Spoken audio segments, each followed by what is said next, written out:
Bonjour tout le monde, j'espère que vous allez bien. Je suis ravie de vous retrouver aujourd'hui pour notre Get Ready With Me du dimanche. Je vais vous montrer comment est-ce que j'ai réalisé ce make-up là. J'ai des nouveautés évidemment à vous présenter. On sent que c'est la rentrée, on sent là toutes les collections qui sont en train d'arriver. J'ai fait pas mal de commandes à venir, voilà, j'ai pas mal de trucs à tester qui arrivent. J'ai hâte de voir ça avec vous. Donc aujourd'hui nous allons parler Milk Makeup. J'ai passé une petite commande sur le site de Sephora.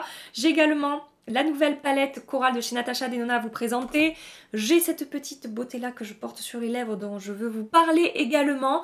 Je m'arrête là, je rapproche la caméra et je passe tout de suite à l'application du make-up. Je vais commencer par utiliser la toute nouvelle palette de chez Natasha Denona qui est sortie il y a quelques jours sur le site de Sephora. Il s'agit de la Coral Palette que j'ai payé le prix de 42 €. Gardez en tête toujours que les moins 25% passent sur la marque Natasha Denona. Je commence tout d'abord par vous faire les swatchs. Donc je vais commencer par cette teinte lumineuse qui est ici et ensuite je ferai les autres à la suite. Je vous montre la qualité du swatch, à quel point le fard est lumineux, onctueux, crémeux, juste parfait. Hein. Ça fait quelques jours que je teste cette palette et vraiment la qualité des fards, je n'ai absolument rien à dire.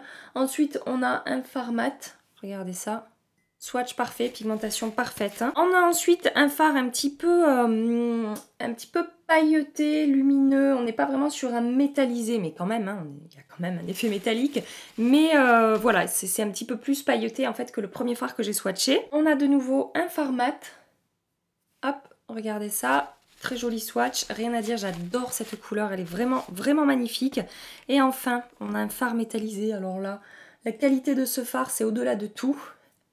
Tellement il est crémeux, il est onctueux, il est pigmenté, il est métallisé, il est... Voilà, le swatch n'est pas représentatif de la qualité de ce fard, que je peux travailler au doigt, que je peux travailler au pinceau. Voilà, cette palette est vraiment très très belle, j'aime beaucoup. Dernière petite info avant de commencer à me maquiller, vous avez été quelques-unes à me dire que vous trouviez que la palette Coral de chez Natasha Denona avait des similitudes avec la palette Sunrise de chez Natasha Denona. Effectivement, je suis d'accord, hein, si vous avez la Sunrise, vous n'avez pas besoin forcément de craquer pour la Coral, à moins que vous soyez collectionneuse et passionnée comme moi, hein. Mais définitivement vous pourrez vous faire le même genre de make-up avec la Sunrise qu'avec la Coral. On a même ce fard ici qui ressemble à celui du milieu dans la palette Coral. Les mats, effectivement, il y en a quelques-uns qui sont similaires. Les lumineux aussi, donc voilà, gardez ça en tête si vous avez craqué pour celle-ci. Vous n'êtes pas obligé d'investir dans celle-là. Voilà. Je passe maintenant au maquillage. Donc pour commencer, je vais prendre cette teinte qui est ici. Et avec un gros pinceau estompeur de la marque Beauty Bay, je vais appliquer ça dans mon creux de paupière. Tout simplement, en couleur de transition. Je remonte au-dessus de mon creux, j'étire bien la matière. Et vous pouvez voir que, comme d'hab, les fards mat de chez Natasha Denona, pigmentation ok. Vraiment plus que ok même. Pigmentation excellente. Qualité de fard totalement ok également, ça se travaille très facilement. Ça ne fait pas de démarcation, tout est uniforme, tout se passe vraiment très très bien. Il y a une mouche dans cette pièce. Ça me gonfle, ça me gonfle. Et là, en plus elle est active là le matin, elle a dû bien dormir. Et toujours avec ce même fard, je vais travailler mon coin externe ici. Je vais fermer en fait en faisant un V vers l'extérieur de mon œil. Je prends maintenant cette teinte mate ici. Et avec mon 286 de chez MAC, je vais appliquer ça dans mon coin externe. Et je vais estomper, remonter un petit peu dans mon creux et former un V à l'extérieur à nouveau de mon œil. Et j'étire la matière dans mon creux de paupière, mais je ne remonte pas totalement par-dessus la première teinte que j'ai appliquée. Je reste vraiment beaucoup plus précise dans le creux. Au doigt, je vais prendre la première teinte lumineuse ici. Je l'applique sur ma paupière mobile, donc en partant du coin interne. Regardez cette lumière. C'est vraiment très très beau. Elle est vraiment très belle cette palette. Je viens de voir que la teinte que j'ai appliquée là, elle s'appelle Lola. Un petit truc sur moi. Lola, c'est mon deuxième prénom. Mon premier, c'est Gabriel, hein, comme vous le savez. Et le second, c'est Lola. Voilà, on s'en fout, mais maintenant vous le savez. Ensuite, je prends ce magnifique fard ici. De nouveau avec un pinceau de chez Beauty Bay, je vais appliquer ça dans mon coin externe, sur ma paupière mobile. Et je vais revenir ici fondre les deux teintes ensemble. Donc la teinte dorée lumineuse et la teinte plus foncée.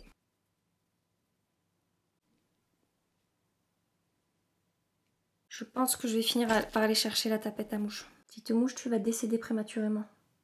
Ta vie va s'achever bien avant l'heure, ma petite. Si tu continues. Si tu restes calme, tout ira bien. Elle est là. Elle est posée là, en face de moi. Elle me nargue avec ses petites ailes et ses petites pattes.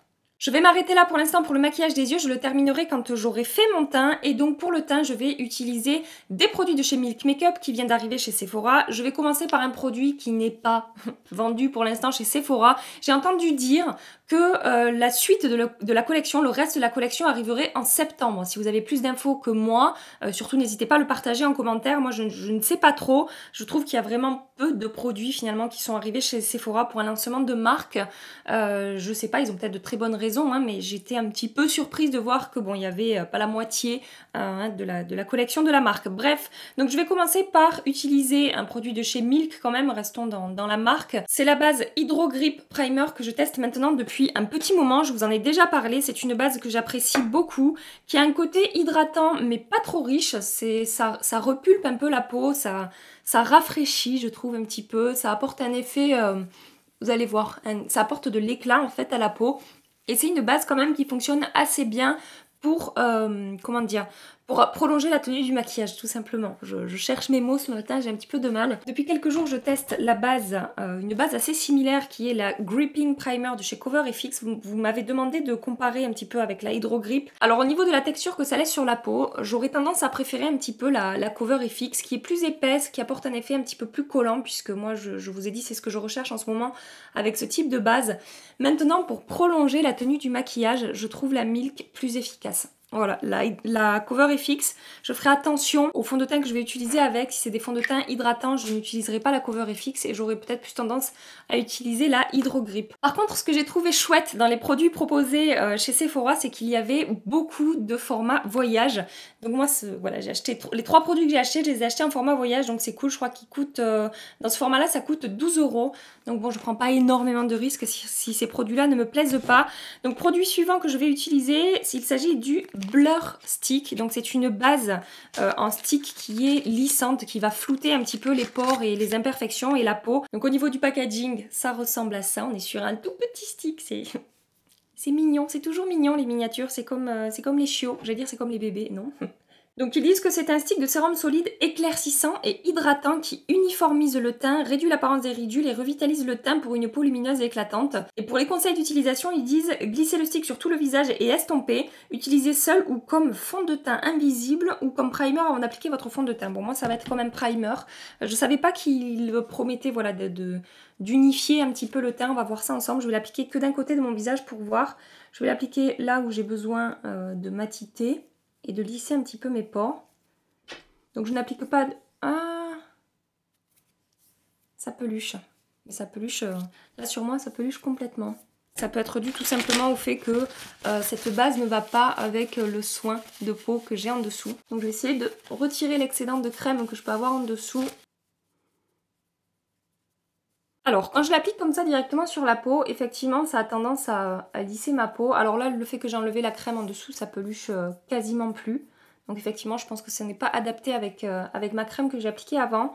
Est-ce que ça unifie mon teint? Non, j'ai envie de dire. Mais par contre, effectivement, ça a un petit peu lissé mes pores. Et là, j'y reviens un petit peu. Et ça les lisse encore plus. Par contre, après de la dire que ça unifie le teint un petit peu... j'aurais du mal à dire. Bon, définitivement, je ferai des essais avec une autre crème parce que j'ai un petit peu galéré. Donc, comme je vous disais, l'effet lissant, il y est. Ça adoucit ma peau. J'aime bien la texture que ça a donné à ma peau. Donc, c'est matifié, mais c'est pas trop velouté non plus. Il y a toujours un aspect un petit peu hydratant sur ma peau. Peut-être dû aussi à la base que j'ai appliquée avant. Et voilà, par contre, unification du teint, non. C'est juste que ça a lissé ma peau et ça a flouté un petit peu mes pores ici. Après, je vous avoue que je ne suis pas non plus transcendée pour l'instant par le rendu de cette base. Je vais appliquer mon fond de teint par-dessus. Qu'est-ce que je vais appliquer aujourd'hui? Je vais appliquer le fond de teint Reboot de chez Makeup Forever. Donc, on va voir si le fond de teint s'applique bien par-dessus cette base.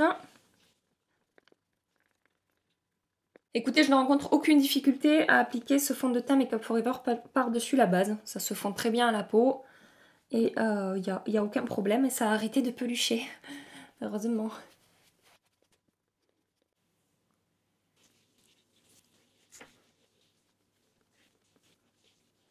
Comme bronzer, je vais utiliser un fond de teint de chez Hourglass. Je vous l'ai déjà présenté comme bronzer en fait. Il s'agit du Vanish Stick Foundation que j'utilise en teinte warm beige. Pourquoi je fais ça aujourd'hui? Parce que les produits suivants que je vais appliquer sont des produits crème. Donc je vais faire un make-up total crème. En fond de teint, j'adore ce produit. Et en fait, j'avais commandé une teinte qui était un petit peu trop foncée pour moi la première fois que j'avais passé commande. Et je me suis dit, je vais essayer de le recycler en bronzer. Et en fait, j'adore. C'est peut-être deux tons au-dessus de ma teinte pour le fond de teint. Du coup, le rendu est hyper naturel quand je l'applique comme bronzer, mais ça réchauffe quand même bien mon teint. Ça apporte un petit peu plus de couvrance sur ma peau, puisqu'on est quand même sur un fond de teint couvrant. Sachez que c'est quelque chose que vous pouvez faire aussi, hein, si vous recherchez beaucoup de couvrance, c'est utiliser des fonds de teint poudre ou crème en bronzer. Ça va, voilà, ça va finir d'unifier votre teint, de camoufler les imperfections si vous en avez dans ces zones-là, et ça fonctionne super bien. Voilà, et j'adore ce produit en bronzer, vraiment. Avant d'appliquer mon blush, je vais appliquer l'highlighter. Alors en passant ma commande, j'étais un petit peu pressée, hein. J'étais là, ah oui, vite, vite. Et je me suis plantée. Je voulais prendre l'highlighter classique. Et j'ai pris l'holographic stick, donc c'est un highlighter qui va avoir un petit peu des reflets, qui va être un petit peu duochrome. Donc du coup j'ai pris la teinte Mars et effectivement c'est un, je sais pas si vous le verrez sur ma main, c'est duochrome, c'est-à-dire qu'on est à la fois sur un enlumineur un petit peu doré avec des reflets un petit peu roses. Donc je vais appliquer ça là où on applique l'highlighter. Je vais l'appliquer d'un côté à l'éponge, on va voir ce que ça donne, si ça absorbe tout ou si ça fonctionne plutôt bien. Non, ça fonctionne plutôt bien, l'éponge. On est sur une texture qui est crémeuse plus que liquide. Donc voilà, l'éponge n'absorbe pas tout et ça se travaille plutôt facilement. La teinte est jolie, ça va, même si c'est duochrome, j'avais un petit peu peur. Et en fait, on est sur... bon, c'est un petit peu rosé, hein, selon l'angle sous lequel je le regarde. Mais ça reste... le rendu reste joli et c'est pas too much, on va dire. De l'autre côté, donc, je vais le travailler au pinceau, comme je vous ai dit.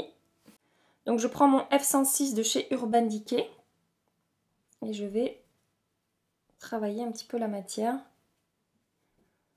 Écoutez, ça se passe également très bien. Rien à dire.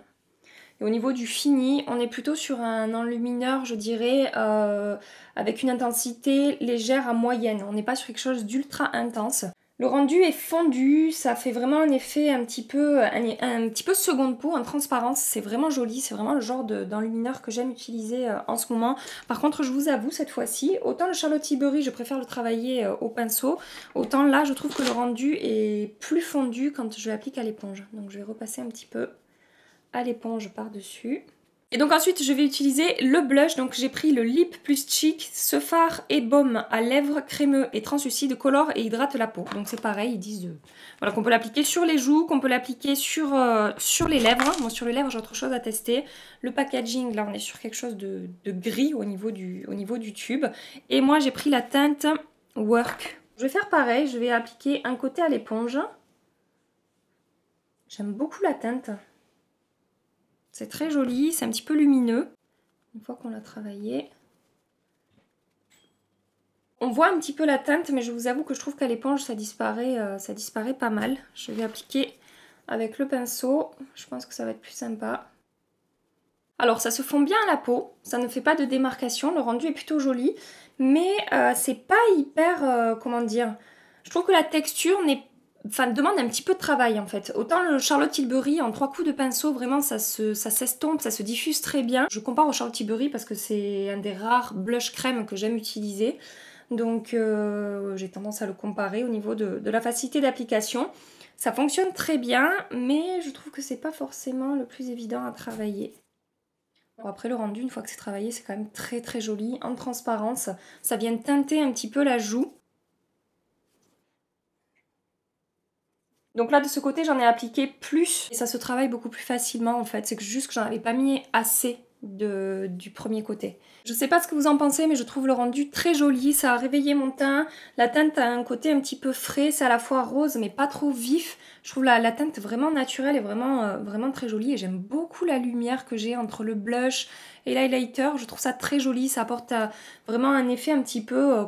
à la mode en ce moment, un petit peu glass skin, un petit peu effet mouillé en transparence. Ça sublime vraiment très très bien la peau. Finalement, j'étais un peu sceptique au moment de l'application, Mais quand je regarde le rendu final, j'aime beaucoup, beaucoup le rendu. Je matifie quand même ma zone T, hein. Je ne vais pas partir comme ça avec ma peau mixte travailler, sinon ça va être une catastrophe. Donc j'applique ma poudre Laura Mercier, la Loose Setting Powder, sur ma zone T, sans déborder sur ce que j'ai fait sur le reste de mon visage. Je ne veux pas atténuer ce côté lumineux et glowy que j'aime beaucoup. Alors je vais finir mon maquillage des yeux. J'ai envie de prendre cette teinte là et de la travailler un petit peu dans mon coin externe. Je sais pas trop encore ce que je vais faire, hein. J'ai envie de remonter un petit peu ici, dans mon coin interne, un petit peu, ça se voit un petit peu plus, travailler un petit peu plus cette teinte. Ce que je vais faire ensuite, c'est que je vais appliquer cette teinte-là le long de mon ras de cils inférieur, en remontant dans mon coin là. Je prends cette teinte-là lumineuse, je l'applique dans mon coin externe jusqu'au milieu de mon œil. Hors caméra, je vais faire un trait de liner, appliquer du mascara et je reviens tout de suite avec vous. Comme rouge à lèvres, j'ai une nouveauté à appliquer également. On n'en a pas trop entendu parler, mais moi je l'ai vu passer avec mes petits yeux et j'ai dit ouh, ça m'intéresse. Donc Guerlain a sorti des nouveaux rouges à lèvres avec 3 finis différents. Fini mat, fini shiny et fini vraiment pailleté glitter. Donc moi j'ai pris un fini mat, je vais être très maquillée aujourd'hui, hein, je vous préviens parce que la teinte, c'est une teinte assez rouge. C'est la teinte Séductive Mat, regardez comme c'est joli. Très très joli packaging. Le nom c'est Kiss Kiss Liquid. Alors déjà, je peux tout de suite vous dire que la texture est très très fine. Alors il est plutôt facile à appliquer, je vous montre l'embout, on est sur un embout mousse assez plat, mais ça ne m'a pas posé trop de problèmes pour faire le contour de mes lèvres, sachant que je n'ai pas appliqué de crayon en dessous. La texture, comme je vous disais, est vraiment très fine. On ne le sent quasiment pas sur les lèvres, ça n'apporte pour l'instant pas du tout d'effet cartonneux ou papier. C'est hyper confortable pour le moment, ça a quand même un petit aspect crémeux. Cette teinte que j'ai choisie, j'aime énormément. On est sur un rouge, mais un petit peu profond en fait. On n'est pas sur un rouge vif. Il est super super beau. Je vais faire le test du transfert. Je pense que oui, voilà. Vu son confort, c'est un rouge à lèvres qui va avoir du transfert, mais personnellement, je préfère un rouge à lèvres confortable qui transfère qu'un rouge à lèvres totalement sec et pas forcément confortable qui ne transfère pas, mais ça c'est une question de goût. Je vais maintenant aller travailler, je reviendrai ce soir pour voir avec vous comment est-ce que ce make-up a évolué sur ma peau au fil des heures. Je file, je suis déjà un petit peu à la bourre. À toutes. Ça fait 11 heures que je porte le maquillage, je viens faire un point avec vous. Petite info climatologique, on est de nouveau sur des journées où il fait vraiment très très chaud. Je viens de rentrer du travail là et genre c'est violent au niveau des chaleurs, donc voilà, ça impacte toujours un petit peu plus le maquillage. Donc déjà pour ce qui est de la palette de fard à paupières, écoutez, ça fait quelques jours que je la teste, hein. On est sur la qualité Natasha Denona, la tenue est excellente, les fards sont d'excellente qualité, que ce soit la texture, la manière dont ils se travaillent, etc. Je valide totalement cette palette et si elle vous intéresse, et ben écoutez, pour moi c'est... Voilà, vous pouvez y aller, je vous la recommande vraiment à 200%. Le stick blur que j'ai appliqué avant mon fond de teint, personnellement, j'ai pas vraiment accroché. J'ai pas trouvé ça hyper efficace, ça lisse un petit peu les pores, mais c'est pas... Voilà, j'ai des bases que je préfère qui sont bien plus efficaces pour lisser la peau et pour apporter un côté vraiment qui va vraiment flouter en fait la peau et les défauts et les imperfections. Là, ça fonctionne, mais franchement, voilà, vous recommander un des produits que j'ai testé, c'est pas forcément celui-là que je vous recommande. La base Hydro Grip Primer, j'espère qu'elle va sortir bientôt chez Sephora. Si c'est le cas, par contre celle-ci, je vous la recommande vraiment. Elle est vraiment, vraiment super, elle prolonge vraiment la tenue du make-up. Et ensuite, pour blush et highlighter, j'ai bien aimé, j'ai vraiment bien aimé, ça s'est bien fondu à la peau, le rendu était vraiment très joli, naturel, etc. Maintenant, sachez que ce sont des produits avec un rendu naturel qui apportent de la couleur et qui apportent de la lumière, mais tout en transparence. J'ai quand même appliqué pas mal de blush pour obtenir l'intensité que je voulais. Voilà, si vous aimez les choses vraiment très pigmentées, peut-être que ça vous plaira pas. Si vous aimez les choses vraiment naturelles et subtiles, vous pouvez regarder ces produits-là, je pense que ça vous plaira. Au niveau de la tenue, bon, j'ai pas mal touché mon visage aujourd'hui, en particulier de ce côté, c'est souvent comme ça que je pose. Ça s'est un petit peu estompé, mais franchement c'est très léger. Et de ce côté où j'ai pas touché mon visage, vous pouvez voir que voilà, ça n'a pas bougé. Maintenant on est sur des finis crème que je n'ai pas poudré, donc forcément quand je le touche, ça a tendance à bouger un petit peu, ça me paraît assez logique. Pour ce qui est du rouge à lèvres, donc là j'ai fait une retouche avec un autre rouge à lèvres au cours de la journée, après manger en fait, parce que je l'avais oublié sur mon bureau. Je suis partie à la bourse ce matin, du coup je l'ai pas pris avec moi. Mais en gros... Je n'ai pas eu besoin de le retoucher jusqu'après le repas. En fait, j'ai mangé une salade, donc il y avait la vinaigrette, donc c'était gras, donc ça a bougé. Comme je vous dis, on n'est pas forcément sur du sans transfert. Mais à part ça, j'ai trouvé la texture très jolie, très fine. Ça avait eu tendance un petit peu à lisser l'aspect... j'ai quand même pas mal de petites ridules en fait sur mes lèvres.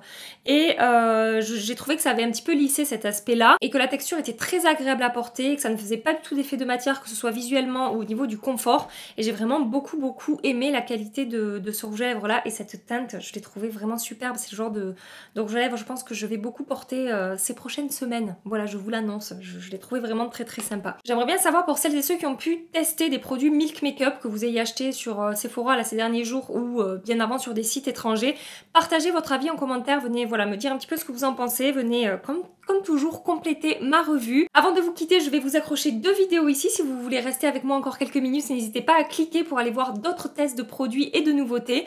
En attendant ma prochaine vidéo, je vous fais des milliards et des milliards de bisous. Prenez soin de vous et à très bientôt. Bye bye.